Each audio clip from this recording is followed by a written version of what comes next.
क्या कहेंगी मैम, आप भी सोशल मीडिया चलाती होंगी, तमाम जो वीडियोस वायरल हो रहे हैं, आपकी क्या प्रतिक्रिया है इन पर? सबसे बड़े तो आपने बच्चे बोल रहे हो, वो बच्चा नहीं है, वो जुआ है और बहुत बड़ा जुआ है। और ये अजूबा भी करने वाले जुआ है। तो ठीक है, पेपर लीक हुआ वो अलग मुद्दा है। उसके लिए आपने धरना में बैठा, आपने जो भी केस किया, फिर उसमें कॉकरोच, और आपने कहा कि कॉकरोच जो है जुआ वर्ग को कॉकरोच कहा, ऐसा नहीं चीफ जस्टिस ऑफ इंडिया ने कहा था। कोई एडवोकेट जो है जो वहाँ पे कुछ उन्होंने फाइल किए थे, तो जिसके कारण उन्होंने एडवोकेट को ये बात बोले थे कि आपने सही ढंग से पढ़ना होता है, आपको कुछ सीखने का होता है, अच्छा से सीखो फिर आप फाइल करो या फिर आप बोलो। जो व्यक्ति जो सीखने का मन नहीं होता वो आलसी होता है, इस तरह के कुछ उन्होंने बोले थे। तो ये कोर्ट कैंपस की कोर्ट के रूम का बात है। इस बात को सारे जुबा पर कैसे ले लिया? हम एडवोकेट तो नहीं लिए हैं। हम उनको एक सीजीआई को, चीफ जस्टिस ऑफ इंडिया को, एक पेरेंट, एक फादर की तरह दिखते हैं, क्योंकि वो कॉन्स्टिट्यूशन के रक्षक भी है। ठीक है, उस हिसाब से अगर उन्होंने कुछ कहा तो उसको सुनना चाहिए कि मेरा गलती कहाँ पे है, मैं सुधार के फिर मैं वो पेश करूँ। इसको इशू कैसे बना लिया? तो ये सबको नहीं बोला, नाम धर के नहीं बोला था कि भारत का सारे जुआ जो कॉकरोच है, ऐसा तो नहीं कहा। तो ये जो है ना, वो कौवा कान लेके भागा तो कौवा के पीछे भागा। एक्चुअली हमारे देश में कुछ नेता ऐसा है जिसके पास कोई काम नहीं है, कोई पोपोकंडा छोड़ के, गंदा पोपोकंडा, और ये हमेशा ही कुछ एक रूप दिखा के सत्ता में आया, फिर जनता का पैसा लूटते गया और शीश महल बनाया, बहुत अच्छा से रह रहा था। जब तक कि ये कुल गया वो कुल गया, कोई कुल नहीं बचा। तो फिर उन्होंने क्या किया कि उनके पास हमेशा उनका जो बातें होता था, जब उन्होंने अन्ना हजारे का हाथ पकड़ के आए तब कुछ और था उनका विचारधारा, बातें। उसके बाद जब सत्ता में रह गया एक टर्म दो टर्म, तब उसका बोली बदल गया। उसके बाद उन्होंने कुछ भी किया बोलने लगा है। तो ऐसे ऐसे नेता वहाँ पे केजरीवाल जैसे वहाँ पे पहुँच जाता है, तो वो जुबा बच्चे बच्चे बोल के वो जो इमोशनल इतना कर रहे, तो तुम्हारे घर में भी बच्चा है, उसको भी क्यों नहीं उस बच्चे के साथ शामिल कर दिए हो? तुम बुढ़े क्यों आए हो वहाँ पे? बच्चे को बुलाओ। अखिलेश यादव का के घर में बच्चे हैं, उस बच्चे को बोल दो बच्चे के सामने खड़े होने के लिए। शामिल हुए। प्रियंका के भी दो बच्चे हैं, बेटा है, उसको भी बोल दे, बुला ले। नौटंकी क्यों करते हो तुम? नेता जब चलते हो तुम्हारा बॉडीगार्ड है, एक नेता के साथ बॉडीगार्ड चलता है, आम जनता के साथ कौन बॉडीगार्ड चलता है? तुम्हारा आदमी वहाँ पे घुस के डंडा घुमाया, पुलिस को भड़काया, पुलिस को महल खराब करने की स्थिति करके तुम भाग गए हो। और जब पुलिस लाठीचार्ज करता है तो आम बच्चे को लगता है, तुम्हें नहीं लगता। ये कौन सी तमाशा है? ये कौन सी तमाशा है? हाँ, तो ये हमेशा वही चीज़ हुआ जो आपको याद है ना, जो पिछले साल जो हुआ था कुंभ मेला, वहाँ पे सब शांतिपूर्वक हो रहा था, और कुछ जो असामाजिक तत्वों को भेज दिया है, वो महल खराब करने के लिए जो सोए हुए थे आधी रात को नौटंकी किया और उतने आदमी मर गया था। तो ये जो पीसफुल सब कुछ होता है, उसके पीछे कोई और आता है, आके महल खराब करके वो साइड हो जाता है।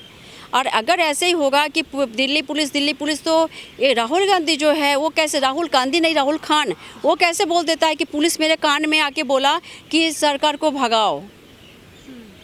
और जब उसका फ़ोटो होता है तो खूब अच्छा से फ़ोटो वीडियो होता है कि ताकि सारे देश देखे। माने हमारा देश में उसका कोई गॉडफादर नहीं है, हमारा देश के लिए कोई चिंता नहीं है।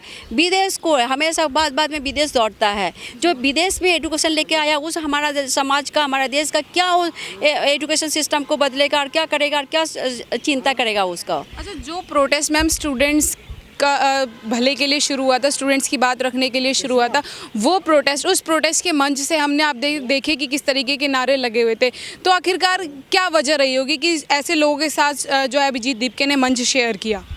देखो अभी वो जो किए हैं ये सारे कहीं ना कहीं, आपको क्या बोले, कोई भी बच्चे हो या युवा हो, कोई भी व्यक्ति कभी पत्थर लेके कहीं पे नहीं जाके मारेगा, कोई पुलिस के ऊपर नहीं लाठीचार्ज करने के लिए मजबूर करेगा, ना पुलिस के ऊपर कोई स्प्रे करेगा, कुछ भी महल ख़राब नहीं करेगा। जब तक मेरे पीछे कोई और लीडर नहीं होगा जो दुनिया के, हमारा देश से कई हज़ार किलोमीटर दूर बढ़ के मोटिवेट कर रहा है कि तू ऐसा कर, एक बार करके देखा। जो मोदी जी पूरा विश्व में आज भारत का नाम इतना ऊंचा में लेके गया, उसका नाम मान सम्मान बढ़ाया, वो किसी भी तरह उसको धूमिल करने के लिए कोशिश में लगे हुए हैं कि ऐसा करके दिखा दे दुनिया को कि उसका क्या औकात है।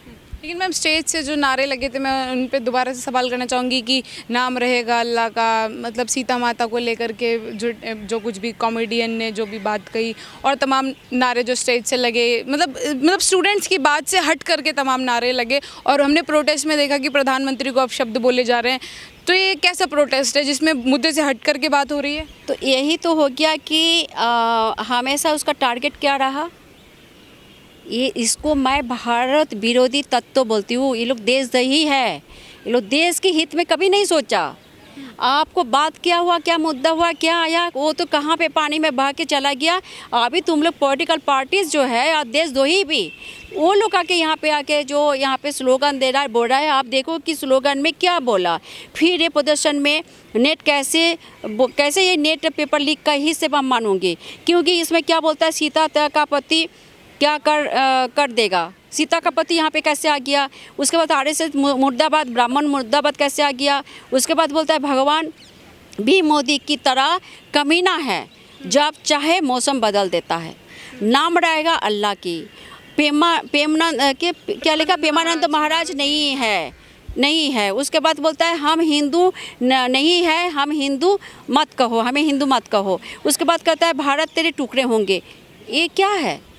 ये देश विरोधी नहीं है, ये देश विरोधी तत्व तो नहीं है, ये आतंकवाद नहीं है, तो कौन सा बात है? ये बच्चे के लिए, हक के लिए बोला कि नेट का पेपर लीक हो गया। नेट का पेपर लीक हो गया, बैंक से डाटा लीक हो जाता है, बहुत कुछ लीक हो रहा है आजकल। तो आपको उसके ऊपर ना सोचना चाहिए कि वो सिस्टम का जो है उस सिस्टम को बदले ताकि आगे लीक ना हो। लेकिन ये कौन तमाशा है? आप बाद में प्राइम मिनिस्टर को पदत्याग मांगते हो, तो ये तो केजरीवाल का रूल है। केजरीवाल जो कुछ कहा था कि हम उसको मुंह तो जवाब देंगे, उस लोग का सब जलन हो गया कि आज भारत में कुछ काम हो रहा है, अच्छा से देश आगे तरक्की कर रहा है, तो उसको बर्दाश्त नहीं हो रहा है, किस तरह से इसको करेंगे। ये सारे जो है ना विदेश जो बार बार जाते हैं, वही विरोधी पार्टी जो तत्व होता है ना उसके साथ बैठ के भी प्लानिंग करता है। इसका पहले भी किया, असफल रहा। क्या बोलता है जेंजी करके एक पूरा हो गया, देखा उसी से नहीं कर पाया। यहाँ पे बहुत चाह रहा था कि फिर हम जाए जंतर मंतर में अच्छा से बैठे, जो इसका शाहीन बाग बनाने की कोशिश करना चाह रहे थे, लेकिन पुलिस नहीं करने दिया या यहाँ का एडमिनिस्ट्रेटिव नहीं होने दिया। पिछले बार भी किसान आंदोलन अचानक जब भी यहाँ पे सत्र शुरू होगा, जो करोड़ों रुपया खर्चा होता है, सारे जो मेंबर्स हैं वो आते हैं, हम हर जगह की जो रिप्रेजेंटर यहाँ पे है वो वहाँ पे अपना वक्तव्य रखते हैं, सब कुछ ये बोलते हैं। तुम्हें हिम्मत क्यों नहीं हुआ? तुम सिर्फ लफड़ाबाजी करोगे और कुछ भी चिल्लाओगे, आग जला दोगे, मारपीट करके तुम देश की संपत्ति को जो है हम सब का है, देश की संपत्ति बर्बाद कर रहे हो। तुम्हें उसके लिए कुछ भी नहीं मज़ा आ रहा है। वही संसद में जब क्वेश्चन पूछा जाता है तब तुम बोलते नहीं हो। यहाँ पे बोलेगा मोदी जी डर गया, उसके बाद बोलेगा मणिपुर में चर्चा नहीं करेगा, जब मणिपुर के लिए चर्चा करता है तब तुम भाग जाते हो पार्लियामेंट में। हम तो बोलते हैं कि कानून व्यवस्था जो है संविधान का रक्षक भी है, इसको कड़े कानून बनाना चाहिए कि अगर हम बच्चे अगर अनडिसिप्लिन है स्कूल में तो उसको रस टिकट किया जाता है। तो एक पार्लियामेंट में जो नेता लोग जिस तरह से विरोधी लोग ऐसे व्यवहार करता है, संसद चलने नहीं देता, स्पीकर का बात नहीं सुनेगा, किसी का बात नहीं सुनता है, उतना नॉनसेंस को पोस्ट के क्यों रखा, उसके ऊपर क्यों कोई कानूनी कार्रवाई नहीं होता?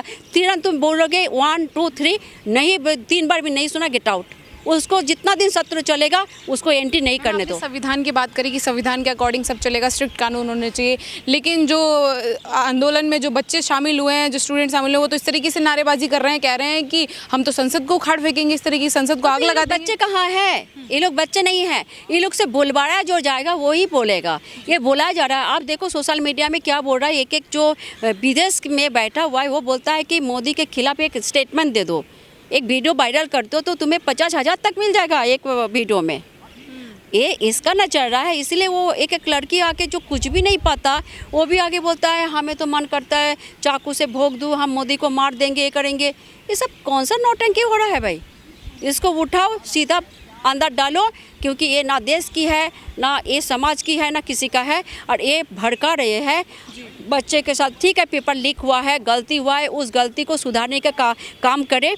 कानून के लिए आप बोलो कि हाँ कानून बने, सख्त कानून बने कि अगर इस तरह से लीक होता है तो जो भी ऑफिसर वहाँ पे बैठे हुए हैं जो सिस्टम में, सबको अपने काम से निकाल दो, अब उसको सस्पेंड करवा दो। आखिरी सवाल मैं लेना चाहूँगी मैम, सोशल मीडिया पे दिल्ली पुलिस की बड़ी निंदा कर रहे हैं, कह रहे हैं कि दिल्ली पुलिस ने छात्रों को पीटा, क्या उनके बच्चे नहीं थे? तो मैं ये सवाल लेना चाहूँगी, क्या मैम दिल्ली पुलिस ने जो कुछ भी एक्शन लिया 20 जुलाई को, क्या वाकई वो निंदा के काबिल है? देखो कहीं ना कहीं पुलिस ऐसे तो नहीं लाठी उठाता है जब तक मजबूर नहीं करोगे। वही पुलिस जो है, दिल्ली पुलिस बोलो, भारत का पुलिस बोलो, जब तुम्हें एक्सीडेंट होता है ना, उस टुकड़े को भी इकट्ठा करने वाला भारत का पुलिस होता है। यहाँ पे भी जो लड़की सिर घूम के गिर गया, तबीयत खराब हुआ, उसका पानी पिलाने वाला भी पुलिस है। आप उसको नहीं दिखाया, सिर्फ खराब नेगेटिव नहीं। और पुलिस को इतना क्यों बोल रहे हो कि पुलिस ऐसा है ऐसा है ऐसा है? पुलिस को जब तक तुम नहीं मजबूर नहीं करोगे तब तक पुलिस क्यों लाठी उठा के मारने जाएगा? क्या वो इंसान नहीं है? लेकिन तुमने मजबूर करके चले गए और कुछ और करने के लिए। तो इसीलिए क्या हमने बोले कि संविधान में राइट है, राइट के लिए मैं जो मर्जी करूँगी, ऐसा नहीं है। हम संपत्ति तोड़ने को भी मेरा राइट हो गया, तुम गंदा करके चले गए, वो भी तुम्हारा राइट है। कर्तव्य कहाँ गया है? कर्तव्यों के साथ संविधान में कर्तव्य की बात भी बोला गया है। कर्तव्य पहले पढ़ो, उसके बाद राइट के लिए चलो। पुलिस ने भी अपना कर्तव्य निभाया उसे। सबको तुम मजबूर किए तो कर्तव्य करना ही था। तुम जिस तरह से महल को खराब करने जा रहे हो, आग जलाओगे, पता नहीं क्या करोगे। संसद को भी जला सकता है ये लोग कुछ भी कर सकता है। अभी संसद में घुसेगा तो पता नहीं क्या क्या करेगा।